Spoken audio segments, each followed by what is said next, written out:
Hey everyone, it's Dot, and I have a special guest today. John, cameraman. And we felt it would be a good idea for us to give you an overview of how we're doing with our carnivore challenge and also answer a lot of questions that you guys sent in to us. So you're really curious about how things are going. There's clearly a lot of people who are thinking about going carnivore. So with that, I'm going to turn it over to John, who's going to handle the questions. All right. So, how are we doing with carnivore? Overall impressions. I guess I'll start that. Yeah. I'm loving it. It's really good. It's I can cook. I can actually cook the meals, and I'm not a cook. I don't know how to do it. So, but yeah, I did that video you saw, and I didn't do too bad, I guess. No, you did not. Yeah, I showed you my secret wavy hand tricks. Yeah. What else? How's your energy level on it? Energy level. It's through the roof. I'm usually the one that takes naps in our household, and with carnivore, I'm like up all night. It's actually almost a bad thing because I can't turn it off. I can't go to sleep, and so I wake up in the morning. I'm not groggy. I just have tons of energy, and it's because of that. And the other thing is I'm always full, so I'll eat in the morning, and evening will come, and she's like, do you want to eat? And I'm like, yeah, I guess we gotta. You're supposed to eat, right? So we eat, but I'm never hungry. I'm always like, yeah, I guess I'll eat. So all around, I'd say it's really good. IBS problems, they calm down a little bit. I used to have a lot of cramps in my side and gurgling and stuff like that. I don't want to gross you out, but those have subsided a little bit because it's kind of an elimination diet. What about you? I would say for me, it's a little bit of a mixed bag. Number one, I think the first 10 days were absolutely great. A lot of energy, massive amounts of energy. I highly recommend if you go carnivore, you gotta do exercise because you gotta burn a lot of that off. Otherwise, going to sleep at night is a bit of a challenge if you don't because you are really awake. Like John, I wake up in the morning. I'm not really groggy at all. I'm awake. I'm alert. I would say that with it, I never really think about food. That's the other thing. Like you said, when you eat when you're hungry, and when you do, you have yourself, protein, and then you're waiting you probably don't get hungry again for about, it's well over 8 hours before you eat again, I find. Also, everything I read about it is that women tend to eat about 2 pounds of meat and guys about, 4 to 6 pounds, depending on the guy, what they're doing. I found that it's hard for me to get to 2 pounds. I probably did it the first couple of days, but then after that, it was a bit of a challenge. I don't think you even hit 4 pounds of meat. No. I don't think he came close to that. Was honestly 2.5 to 3, and 3 was crazy. I don't know how Shawn Baker does it. He said he's doing his workouts. Yeah, he's like he's a machine. He's sort of a Cro-Magnon kind of guy. Yeah. Now, I said the first 10 days were great. After that, I had a hip injury that just came out of the blue. It's actually osteoarthritis as well as a bunch of stuff, and my hip's unstable because of it. So I have a lot of pain moving around, sitting, standing. All those things is just extremely painful. Walking is really difficult to do. So I spent, after the first 10 days, great, I have all this energy, I'm doing stuff around the house. The bottom fell out, and then I had about 10 days, close to 10 days, where I couldn't even move and I wasn't allowed to move. So I was just really frustrated, and it's not the diet. I just think for myself, I was just like, I'm fed up with this. I was just fed up with everything in the world, to tell you the truth. So I think what I probably will do again after this 30-day challenge is not necessarily right away, but I want to do the carnivore challenge again, but I want to be able to work out. Now I'm doing physical therapy right now, and that certainly is a workout, but I would like to sort of do it, clean, where I can either start lifting weights. I can't even lift anything. I mean, that's how bad I am right now. I want to be able to do weights. I want to be able to go for walks. But so I'm not down on the diet per se. I think it was just this junk happened with my hip, and who wants to do it? Challenges should be fun, and I'm not in the fun mood right now. So, question number 2. All right, let's see what we got. What about fiber what about fiber? Is that a thing? Is it important? Okay. There's a lot of different take. If The thing about the carnivore diet is there's really no science per se, no actual nutritional studies behind it yet, although I'm reading that they are now, nutritionists and scientists are starting to look at the diet, certainly because a lot of people with autoimmune diseases are turning to it in droves because a lot of things in their diet seem to be triggering or causing inflammation or triggering their issues. Certainly with John's IBS, the more plants and fruits he tends to eat, or certainly maybe it's not the right ones, but depending what he eats, he has these bouts that get really, really bad. So there's that side of it. There's a lot of anecdotal evidence. If you go to a lot of the carnivore communities that tell you fiber is overrated, you don't need fiber. There are those who don't, they're just eating beef and that's it. And they haven't had any problems with constipation or, that was the other question we had is not just what fiber, but, does it cause constipation? Are you worried about that? So there's that piece of it. It's very anecdotal. I would say when it comes to fiber, I'm not an expert on it. I've heard, good things, bad things. We're going to link below to a video by Dr. Shawn Baker, who is a big carnivore advocate, and he specifically talks about fiber and why he thinks it's overrated. And he has some good arguments, but I really do think it depends on the person. I will say in my situation, when I'm on keto, I tend to get constipated quite a bit on keto. Don't know why that is. The other thing that's been happening to me since my hysterectomy is I bloat way more now than I have ever before. It's like almost after every meal. Since I've been on carnivore, after the first 7 days on carnivore, my constipation cleared up. I haven't been constipated since. So there's that says something about it, number one.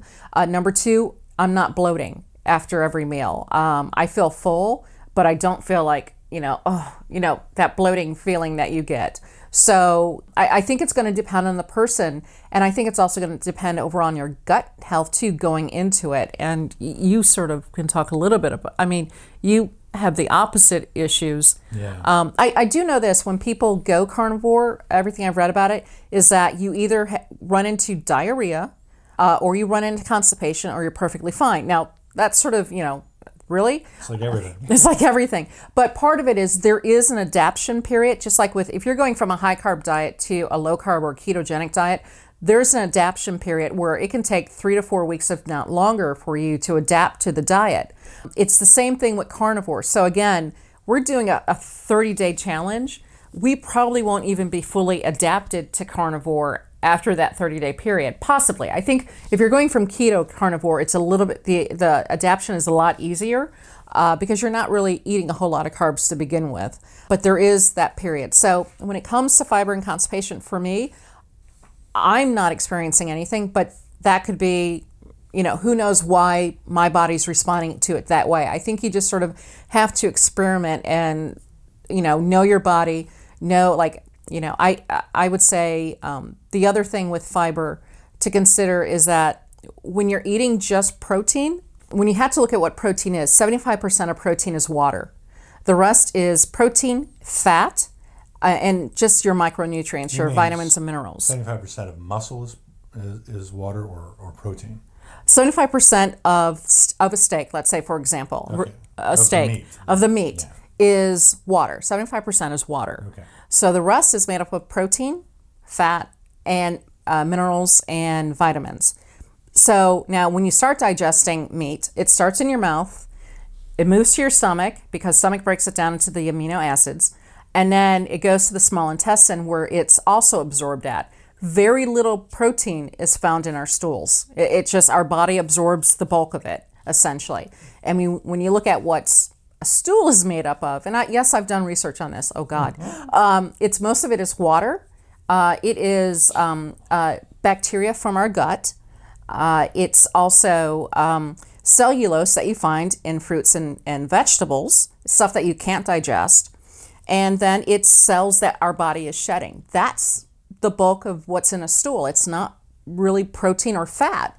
So, there certainly are a lot of arguments why you don't need fiber. I'm not sure if I'm willing to say 100% you don't need it. Because there's certainly a soluble fiber, which we absorb, and there's the insoluble stuff that we don't absorb. So that's where I'm at with it. Yeah, I'm kind of of the opinion that we don't have the teeth to be eating lots and lots of fiber, like a grain eater. The anthropological evidence suggests that we probably just ate a lot of meat and organs and things like that, and we'd eat whatever we could. Like a dog, we're kind of like dogs. We just sniff around for anything we could eat, but for the most part, we got most of our calories from animals because we're too smart and we are good at tricking them into dying for us. So, anyway, a little bit morbid ending there. So, real quick, we'll get it out of the way. Did we lose weight so far? Oh, okay. Yeah, we forgot to mention that.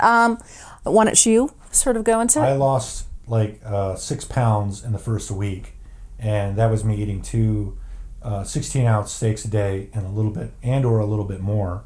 I wasn't even trying. I just lost the weight. Yeah, that's it. That's the guy's thing. So far. Yeah, I haven't weighed myself in a week,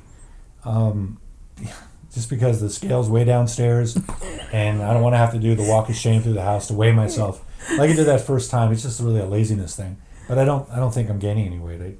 I was definitely down 6. I'll have something more to say about the next week.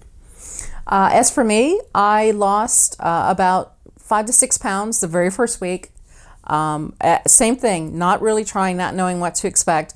I haven't weighed myself since, simply because my legs are just swollen right now from either my hip injury and all the muscles that are sort of inflamed, or from my physical therapy. And basically anywhere from the waist down hurts. It's just either it hurts from pain or it hurts from extreme muscle soreness. So I'm just retaining water right now, so I'm not bothering to get on a scale. I'll probably get on the scale at the end of the challenge, swollen or not, and then we'll post what those results are.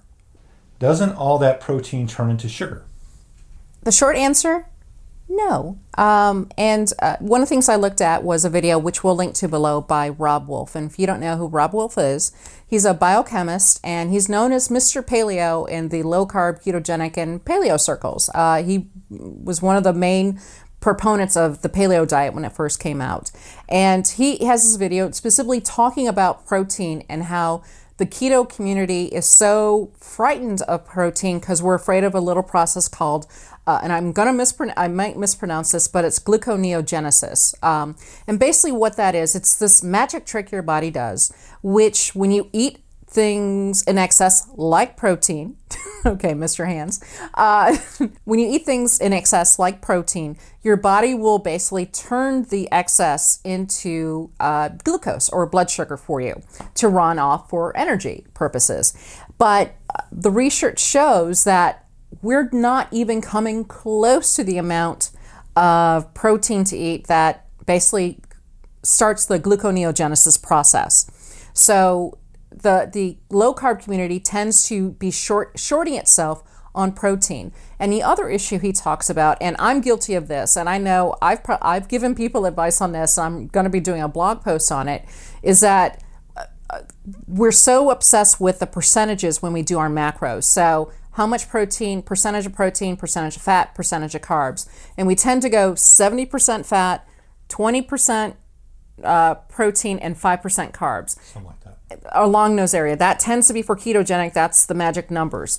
The problem he talks about is that you're so focused on the percentages that you're basically shorting yourself on protein. And protein is what keeps us satisfied or satiated the longest. You can go for a very long time, as we've learned on Carnivore, with protein and not want to eat, not want to think about food. You're full and you're done.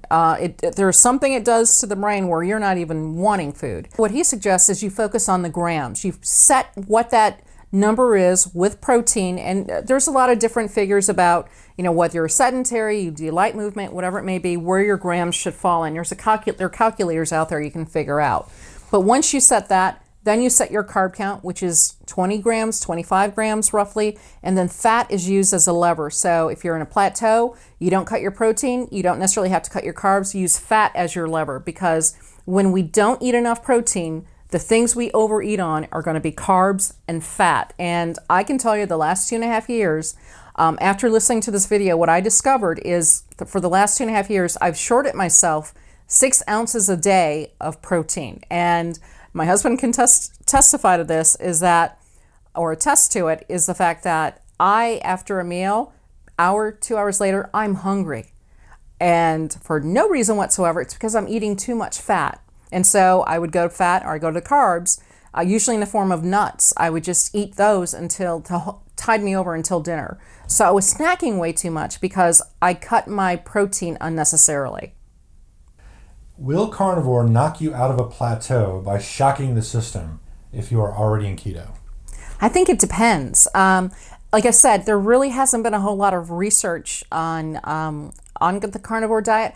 But when you look at the anecdotal comments from all the different carnivore communities, and I definitely encourage you to visit, there's a lot of them on Facebook. I think Reddit has quite a few. You can definitely check them out. What I find is it depends on the person. When you start out, there are people who will just start losing weight, and there are those people who will start gaining weight. And the gains don't necessarily mean you stop. It could be that your body's adapting to it. It could be that you were shorting yourself protein and your body's sort of absorbing as much as it can get. Or if you, depending on your exercise routine, if you eat more protein and you're exercising, you could be putting on muscle. That's the other thing. You can gain muscle and you start losing inches.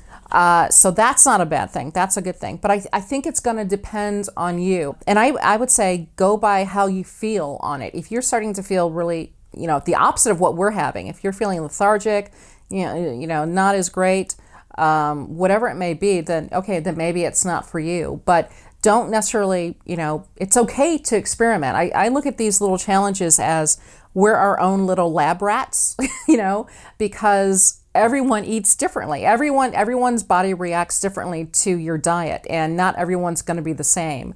So, I wish I had a more definitive answer. I know, like I said, the first week I lost weight. My husband's lost weight on it.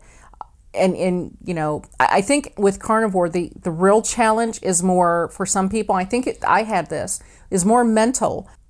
I grew up always having a protein. Okay, it could be a burger, could be a chicken, whatever it is, and side dishes. And there was always more side dishes than there was protein because that's how the food pyramid works. And I think you just have to get it out of your head that, having just a big steak on your plate and nothing else is okay. It's totally fine. It's totally fine. It feels weird. It's like, initially, what are you going to do? Just sit there and eat that steak? You got to have other things. What's wrong with you, Yeah, you do think that. And once you get over that hurdle, it's really easy. I would say for me, the other challenge is there are people who do carnivore where it's just beef. He would love that because that's his favorite is just beef. I want more variety. I love beef. I love steak, but holy cow, it's like literally. My husband, I got him a bunch of ribeyes, a bunch of New York strips. So I got us those things because that's what he loves. By the second week, I had to do, sirloin steaks. I had to do ground beef. Ground beef became my favorite, as a matter of fact, more than the steaks. And so, and you really had to think about that. Another question that we got, though, was a lot of people are asking about buying organic, pasture-raised, grain-fed, grass-fed, also doing this on a budget. And I'm tracking the dollars for what we're spending. I would say if my husband decides to permanently go carnivore, we're going to buy half a cow because it's not low cost. There is, protein of fat, protein, and carbohydrates. Protein is the most expensive thing at the grocery store. Now, if you're going all beef, it's really going to be expensive. That's number one. That's why I wanted to mix it up because between, good cuts of pork, chicken, you can definitely keep the price in check. That's important. I would also say if you're worried about grass-fed versus grain-fed, when you're talking about beef, I would say go with your budget because the bottom line is when it comes to those things, even if you're doing a ketogenic diet, the bottom line is that as long as you're eating protein, you're better off than the crap that we've been eating in our diets in the past. It's just the way it is. So if you can't afford grass-fed, don't worry about it. Just go ahead and get what you can actually afford. For us, we could afford to buy meats that were hormone and antibiotic free because we felt that's just important, especially since, my cancer is hormonally driven. So it just made sense for us to move in that direction. I can't take that next step of saying only grass-fed. animals that were, watered with Sherpa tears or whatever people talk about. Right. The most, it's too expensive for us. We can't afford it. We could take that one step because we feel, okay, that's something that was really important to us and we could do. Okay, a final question would be, what about vitamins and minerals? Isn't that like an issue on carnivore? Good question. I had the same question myself. And one of the things I thought, I was like, okay, we're going to do carnivore. We're going to probably eat liver a couple of times a week to make sure we're getting the nutrients that we need. And then I started going on to some of the carnivore forums. And there are people who've done carnivore for 20, 30, 40 years who are saying they only eat ground beef. Only ground beef, and that is it. They don't eat liver. They don't like the taste of it. And their blood work, everything is fine, and they're perfectly healthy. Or so they're saying. This is, you have to believe everything on the internet, right? Yeah. The more videos I watch of people talking about carnivore, there are people who absolutely don't eat liver, who don't eat any of the organ meats, which has the vitamins and minerals. And they don't even take supplements. They just eat the meat straight. And they're perfectly fine and they're healthy. There are other people who say, yeah, you probably could get away with that, but you probably should eat the organ meats too.